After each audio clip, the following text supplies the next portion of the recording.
Mallory McMorrow is a state senator in Michigan.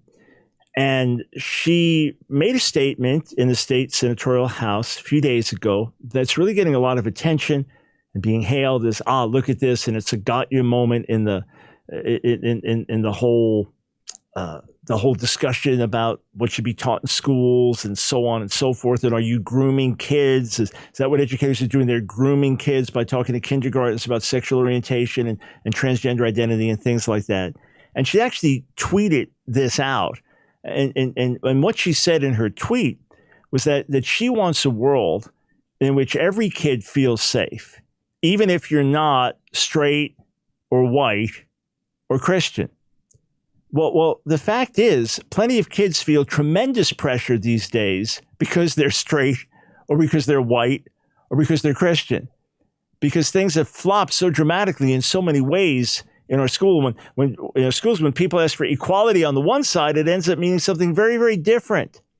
So let's break down what she had to say, and we'll start with the first clip where she's introducing the subject. Thank you, Mr. President. I didn't expect to wake up yesterday to the news that the senator from the 22nd district had overnight accused me by name of grooming and sexualizing children in an email fundraising for herself. So I sat on it for a while wondering why me.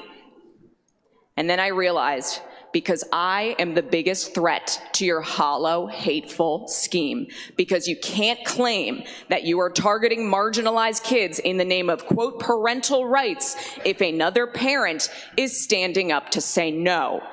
So then what? Then you dehumanize and marginalize me. You say that I'm one of them. You say she's a groomer. She supports pedophilia. She wants children to believe that they were responsible for slavery and to feel bad about themselves because they're white. All right, so here's the first thing. What's utterly remarkable to me about that is that this senator doesn't immediately recognize that every word she's saying can be turned directly in the opposite direction and directly against her. What do I mean? I mean, those on the left for many years have called us haters, bigots, homophobes, transphobes, because we say, we really don't want you talking to our 5-year-old about queer and about gender identity and about sexual orientation. Oh, we're now haters and bigots and transphobes and homophobes. And when we say, we really think it's best if kids have a mom and a dad, now we're the bad ones. So there's extraordinary marginalizing. I document it in devastating detail. I've had people tell me they finished reading Song of the Lambs, but they couldn't read it late at night, the first half, because it was too devastating to read the facts of what's happening. And many of you are living through it. And I ran into people after I spoke in St. Louis area this weekend, coming up telling me their horror stories in the schools, in the business place, because they simply hold to biblical values. So that's remarkable. In other words, you've demonized us and dehumanized us. Now, what the other person did, her opponent on the other side, may have been very wrong, may have been very unethical. All right, I didn't read that letter that was sent out or that email that was sent out. In that case, that's the first thing. What an utterly remarkable statement to not realize how everything she said is just flipped around and accuses her and her side. Okay, let's go back to her. Well, here's a little bit of background about who I really am.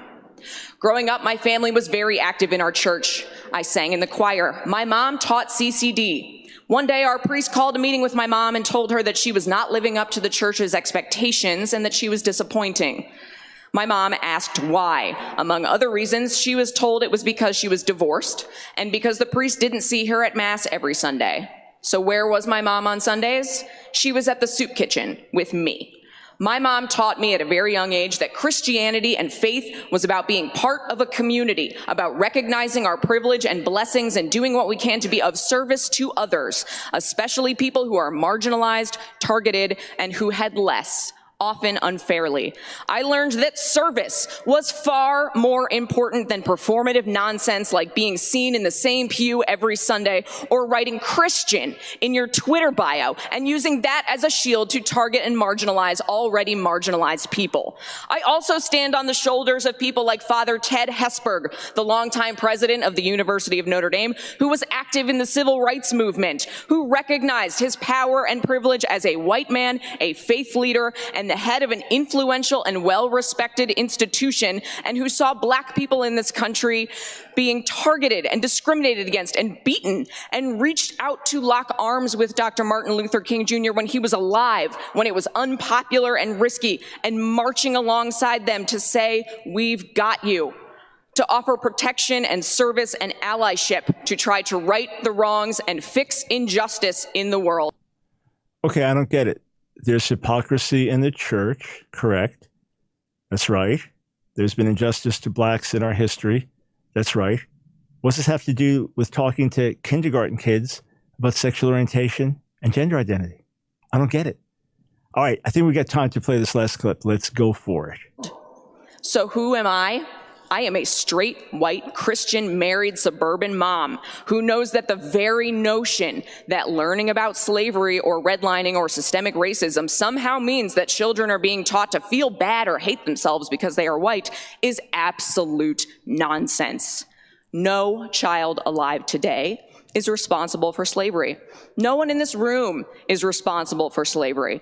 But each and every single one of us bears responsibility for writing the next chapter of history. Each and every single one of us decides what happens next and how we respond to history and the world around us. We are not responsible for the past. We also cannot change the past. We can't pretend that it didn't happen or deny people their very right to exist. I am a straight, white, Christian, married, suburban mom. I want my daughter to know that she is loved, supported, and seen for whoever she becomes. I want her to be curious, empathetic, and kind. People who are different are not the reason that our roads are in bad shape after decades of disinvestment, or that healthcare costs are too high, or that teachers are leaving the profession. I want every child in this state to feel seen, heard, and supported, not marginalized and targeted because they are not straight, white, and Christian. We cannot let hateful people tell you otherwise to scapegoat and deflect from the fact that they are not doing anything to fix the real issues that impact people's lives. And I know that hate will only win if people like me stand by and let it happen.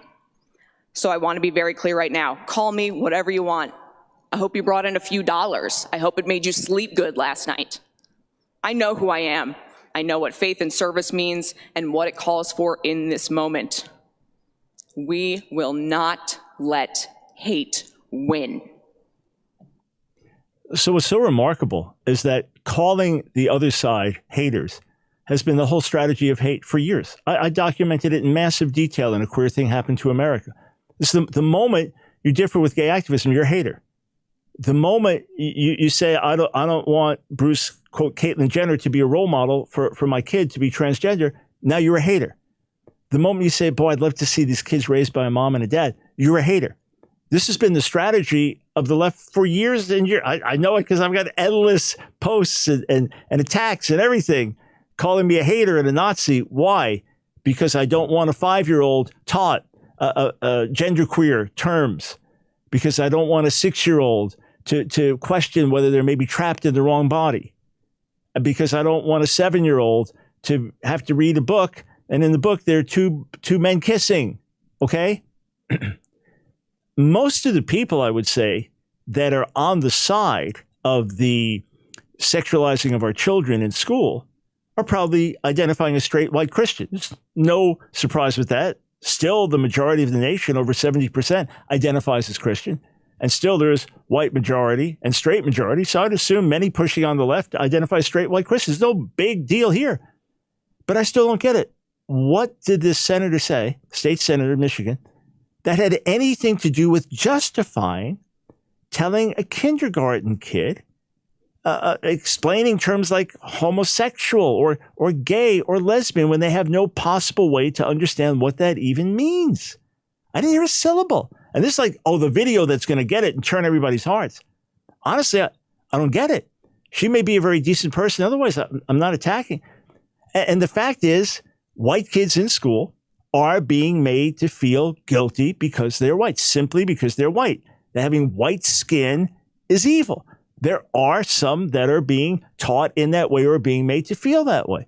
And that's not how you fix the past, and that's not how you educate for the present. But these things, oh, this is the video, you got to see it, it's going viral. It's like, I don't get it. Again, this woman may be a very decent person and a devoted mom and wife and all that, but the power of this video, I don't see it at all. Hey friends, I hope you enjoyed that video. If you did, click on one of the boxes on the screen, check out another one of our videos, and be sure to subscribe and hit that notification bell so that you don't miss a single video. You know, we discovered that about 60% of you that are watching our videos aren't subscribers. So subscribe today. Doesn't cost you a dime. And if you want to support our work, Line of Fire, and all the things that we do, follow one of the links on the screen below.